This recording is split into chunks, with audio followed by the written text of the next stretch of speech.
নমস্কার। অরিত্রের মোমে আপনাদের সবাইকে স্বাগত জানাই। আজকে হলো সোমবার এখন সকাল বাজে ঠিক 10টা 10। এখন থেকেই ভিডিওটা শুরু করছি। আমি সোমা। সকালে বাচ্চারা আজকে স্কুলে যায়নি, কারণ আগের দিন তো আপনারা দেখে থাকবেন যে কটিমার তো খুব জ্বর এসেছিল, সেই জন্য সারা রাত্রি ঠিকঠাক ঘুমোতেও পারেনি, আর উঠতে দেরি হয়ে গেছে। আর সকালে উঠে মানে জ্বর, তার সঙ্গে আবার বমিও করেছে, মানে সব কিছু মিলিয়ে পরিষ্কার পরিচ্ছন্ন করে সকালে অনেকটাই দেরি হয়ে গেল। এরা তো স্কুলে যায়নি, এদের খাওয়ানো। আর এখন এই যে আসলাম, স্নান করে রান্না চাপিয়েছি। তার সঙ্গে এরা এতই ডিস্টার্ব করছিল, এদেরকে বসিয়ে দিয়েছি একটু আঁকাবুকি করতে। দিলে কি হয়, বাইরে এত ছোটাছুটি করবে, আবার কোথায় ঠোকাঠুকি লাগবে, এই জন্য বসে বসে একটু কালার করুক, ততক্ষণে আমি রান্নাটা শেষ করে নিই। রান্না আজকে আমি করছি, কারণ যা বেরাবে তার একটা কাজে, ওই জন্য সে সবজি টবজি সব করে দিয়েছে। সেই ফাঁকে আমি সকাল থেকে এইসব ধোয়াধুয়ি, অনেক কিছু ব্যাপার, ঘরদোর মোছা, এইসব করে এখন রান্না বসিয়ে দিয়ে এসেছি। এদেরকে এখানে বসিয়ে দিয়েছি, এবারে আমি খাবো। দিলে রান্না শেষ হলে যাই হোক। তো চলুন রান্নাঘরে দেখা হবে, এবার কি কি রান্না করছি দেখাই। আজকে হচ্ছে এই যে কাঁকরোল আর উচ্ছের ভাজা। এটা কাঁকরোল উচ্ছে একসঙ্গে দিয়েছি, কারণ হচ্ছে বাড়িতে দেওর আছে, দেওর হলো কাঁকরোল ভাজা খায় না, তাই উচ্ছে কাঁকরোল, ও আবার একটা উচ্ছে ভাজতে সে আবার অনেক সময়, আর এই জন্য একসঙ্গেই কাঁকরোল উচ্ছে ভেজে নেওয়া হচ্ছে, বেছে বেছে দিয়ে দেওয়া হবে। আর এটা আছে পুঁই শাকের তরকারি, আলু, বেগুন, চিচিঙ্গে এইসব দিয়ে পুঁই শাকের তরকারি। এটা নিরামিষ পদ, পুঁই শাকের তরকারি আর আলু উচ্ছে ভাজা, দুটোই নিরামিষ পদ। রান্না করতে করতে মনে হয় যেন গ্যাসটা চারদিকে পরিষ্কার থাকলে অনেক ভালো লাগবে, তখন এত বেশি রান্নার শেষে বসে যায়, তরকারির ঝোল পড়ে এটা ওটা পড়ে বসে যায় না, বিরক্ত লাগে। মনে হয় যেন একটা কিছু রান্না করতে না করতে গ্যাসটা আগে মুছে আনি, যাতে চারদিকে একটু পরিষ্কার থাকুক, তখন যেন বেশি 1 ঘন্টা ধরে ঘষতে না হয় এইগুলো নিয়ে।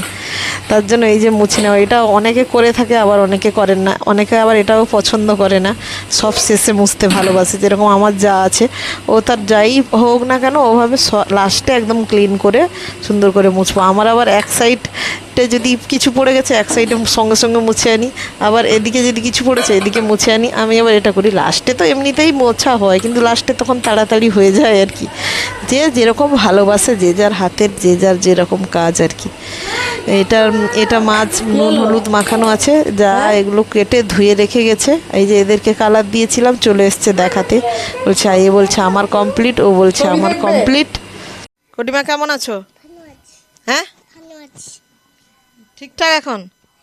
এই যে দুটো চুটি বেঁধেছে আজকে, এত গরমে ঘেমে যাচ্ছে, তার উপর জ্বর, এই জন্য দুটো চুল বেঁধে দিয়েছি আজকে। একবারই রাত্রে, কালকে দুপুরবেলা একবার ওষুধ দিয়েছিলাম, রাত্রে একবার ওষুধ দিয়েছি, আর বা ওষুধ দিইনি। জানি না আজকে সারাদিন লাগবে কি না লাগবে, এখনও অ্যান্টিবায়োটিকও দিইনি, কিচ্ছু দিইনি, দেখা যাক।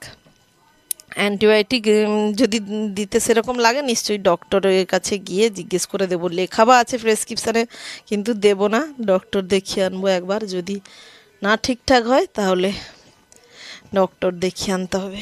এই মাঝে মাঝে এর জ্বরটাই হয়, এই কফ কাশি হয়, কফ কাশির থেকেই জ্বরটা হয়, কফটা বুকে বসে যায়, ওই জন্য জ্বরটা চলে আসে।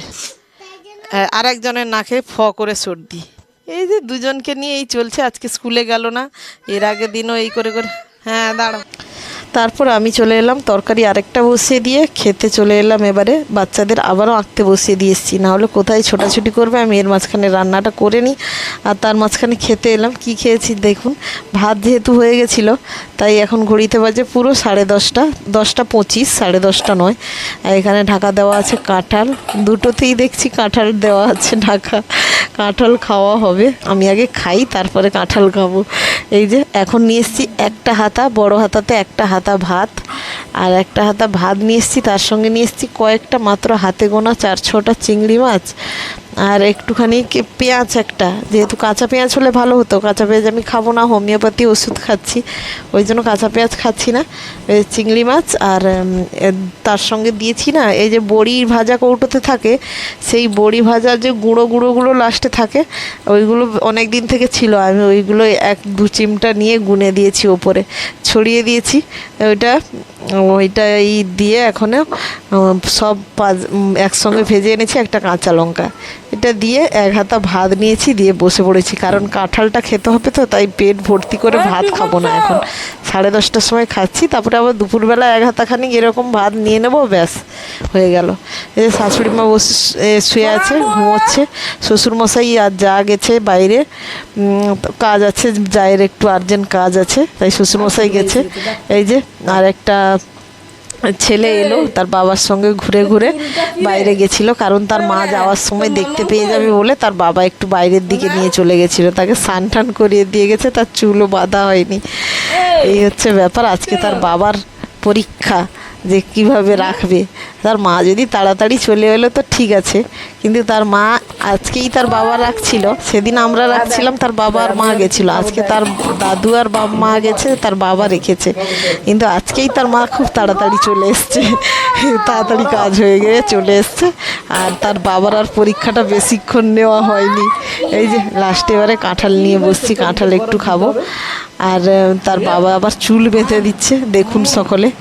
এই যে তার বাবা কত তার কেয়ার করছে, চুল বাঁধতে পারে না এমনিতেই, তার মা থাকলে সারাক্ষণ। তার মা বলে গেছে পটি করেনি, তার পটি করলে বাবা পরিষ্কার করবে। আজকে তার বাবা পটি করলে পরিষ্কার করবে। কি বলে সেটাই। আর কটিমা হাতে তার দাদাভাই কি পেন ফুটে দিয়েছে, বরফ দাও বলে চিৎকার। আবার আমি ভিডিওটা শুরু করতে দুজনে হাই দিচ্ছেও। এই যে ছেলেটার মা তাকে ছেড়ে চলে গেছে গো, কি দুঃখের এতটুকু ছেলেকে তার মা তো ছেড়ে দিয়ে চলে গেছে।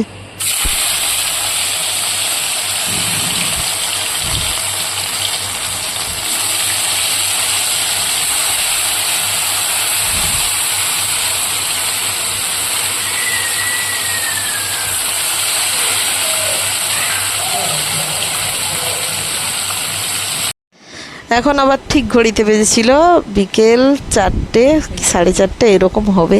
আমি পেছনে ঘড়িটা আছে, তবুও আমি এখন ঠিক আন্দাজ করতে পারছি না। আর একজন কাশি সারা দুপুরবেলা খক খক করে কাশি করছে, এখন একটু ঘুমোচ্ছে। আর একজন মেয়ে একটু ঘুমিয়েছে, এবারে উঠে পড়েছে চিরুনি নিয়ে। এই যে আজকে সকাল থেকে একটু চুল বাঁধবো বলে 2টো গার্ডার এনে দিয়েছি, ওর নেশা লেগেছে এবারে এই চুল বাঁধো। এটা আবার চলবে ঠিক 1-2 দিন খানিক, তারপরে আর গার্ডারও খুঁজে পাওয়া যাবে না। আর মাথায় চুলটা অবশ্য থাকবে, গার্ডারটা খুঁজে পাওয়া যাবে না। আর এই করে এই মেয়ে আর ছেলে সারাদিন। আমার সারাদিনের যা কাজ সেগুলোই শেয়ার করি আপনাদের সঙ্গে, আর যতটুকু আমার পক্ষে সম্ভব হয়। আর দেখুন এই যে চিরুনিটা, দুটো, একটা হোয়াইট কালারের চিরুনি আর এইটা চিরুনি, দুটো কালকে ধুয়ে এনেছিলাম। ধুয়ে আনার পরে হোয়াইট কালারের চিরুনিটা খুঁজেই পাচ্ছি না, তার কোনো আতা পাতা নেই। আর এটা যদিও পেলাম, তাতে এই রকম নতুন কালার বক্স 2 দিন আগে এনে দিয়েছি, সেই কালার বক্সে বসে বসে এমন জোরে ঘষা দিয়েছে। এক সাইডে আমি চুল আঁচড়েছিলাম, পরিষ্কার করে দিয়েছি, কারণ এক্ষুনি মধ্যে আমার ধুতে যাওয়া আর পসিবল নয় আমার পক্ষে। আর আমি চুলটাও চিরুনি করতে পারিনি, তাই আমি চুলটা চিরুনি করলাম, সেই মাথার মধ্যে কালার যা হয়েছে হোক। তো এখন আবার কটিমার চুল চিরুনি করে দিচ্ছি। এ সাইড দিয়ে করা যাচ্ছে না, কারণ কালারে ভর্তি। তার বাবা আবার ছেলে মেয়ের জন্য আলাদা চুল চিরুনি এনে দিয়ে গেছিলো, কিন্তু সেই চিরুনি কি আর থাকে? সে তো তাদের এমনি 2-4টা চিরুনির মধ্যে যখন যেটা পাই, আর অন্যগুলো খুঁজেই পাওয়া যায় না। আবার এক সময় সবগুলোই পাই, এরকম হয়। এই যে আজকে দুটোই শিং চুটি হবে কটিমার, চটি বেঁধে দেবো, ফুল চুটি বেঁধে দেবো, ফুলের মতো। এক সাইডে বাঁধবে না, 2 সাইডে ফুল চুটি বেঁধে দেবো। এই হচ্ছে ব্যাপার। আমি না যেই চিরুনিটা নিয়ে বসেছি চুল চিরুনি করবো, অমনি এসে গেছে আমার ঘরে ফুলমণি। আজকে দুপুর থেকে আবার শুরু হয়েছে গলা ব্যথার মধ্যে আমি বললাম একটু হাঁ কর দেখি, গলার মধ্যে দেখি কি হয়েছে। তাই আলোটা জ্বালিয়ে যেই দেখতে গেলাম, ভিডিওই হয়ে গেল। ঠিক আছে, ভিডিওই হয়ে যাক। সেই তো দেখছি এই গলার মধ্যে দেখছি লাল গুঁড়ি কি বেরিয়ে গেছে, বুঝলেন। এর আগেও 1-2বার ওদের হয়েছে, এটা টনসিলের কারণেও হয়, আবার কিসের জন্য কি হয় কি জানি। তবে এর আগেও 2-1বার হয়েছে, তার জন্য ওষুধ লেখা আছে, দেখবো একটা ওষুধ এনে ট্রাই করবো, দেখবো হয় কিনা। এই যে গলার মধ্যে গুড়ি গুড়ি লাল লাল হয়ে গেছে। তার মধ্যে আবার আজকে সবাই শুনেছে যে উল্টো রথ, আর কোথায় শুনে এলো, কিন্তু ক্যালেন্ডারে লেখা আছে মঙ্গলবার, আর কিন্তু আজকে সোমবারেই অনেকে বলছে উল্টো রথ। তাই তার ছোটো মা রথ আনতে গেল নিচ থেকে, এই রথ নিয়ে এলো, একটা রথ নিয়ে এলো, আর একটা রথের ঠাকুরের এই অবস্থা। জগন্নাথ ঠাকুরকে এই যা আজকে রথের দিনেই জগন্নাথ ভেঙে গেল। এটা সব থেকে দুঃখের বিষয়, খুবই কষ্ট লাগছিল। আমার যা বলছিল, যা আমি তো ভেঙে দিলাম। পুরীতে সেদিন নাকি, আমি কতটা সত্যতা আছে জানি না, পুরীতে সেদিন নাকি বলরাম নাকি পড়ে যাচ্ছিল নাকি, তাই ও কি হয়েছিল, আমি বললাম আজকে আমাদের ঘরেই পড়ে গেল, বলরামই ভেঙে গেছে। সে আমার যা এসেছিলো আমার সঙ্গে সেলফি নিতে, আমি মুখ বেঁকালাম, বললাম বাবা সেলফি নিতে হবে না। আমি বললাম বাবা কীরকম মুখ বেঁকাচ্ছে, আমার যা বললো এই হয়েছে। আমি বললাম আমার ঘরে এমনি ঠাকুর ভেঙে গেল, সে এসছে এখন সেলফি নিতে। আমার ঠাকুর ভেঙে গেল, সে বলছে কী যে হবে দিদি, ভেঙে গেল আজকের দিনে, কি হবে কি জানি। ঠাকুর কি আমাদের ওপর খুব রেগে যাচ্ছে না কি জানি, বুঝতে পারছি না। এই যে কালকে পুজো দিয়ে এসেছিলাম, সেই ঘট সেই বাটি কটি মাথার সাজিয়ে খেলতে বসেছে। আর এই হচ্ছে বিকালে আমাদের ঘরে কাণ্ড, এটা প্রতিদিনই চলে। এর আগে একটু আগেই বৃষ্টি হয়েছিল, তাই বৃষ্টিটা শুকনো শুকনো হতে বাচ্চাদের নিয়ে এসেছি। এখন সন্ধে হয়ে গেছে, অনেকটাই সন্ধে হয়ে গেছে, তাই একটা আপনাদের ভিউ দেখাচ্ছি। সন্ধে হয়ে গেছে কিন্তু আকাশে দেখুন কি সুন্দর একটা, কি সুন্দর দেখাচ্ছিল। আমি হয়তো অতটা সুন্দর করে ছবিটা নিতে পারিনি, কিন্তু আমি বসে বসে যেহেতু নিচ্ছিলাম তো, কিন্তু ভিউটা খুব সুন্দর ছিল, বুঝলেন। এই ছিল আমার আজকের কাহিনী। কেমন লাগলো অবশ্যই জানাবেন। এখানেই শেষ করলাম। ভালো থাকবেন, সুস্থ থাকবেন, টাটা।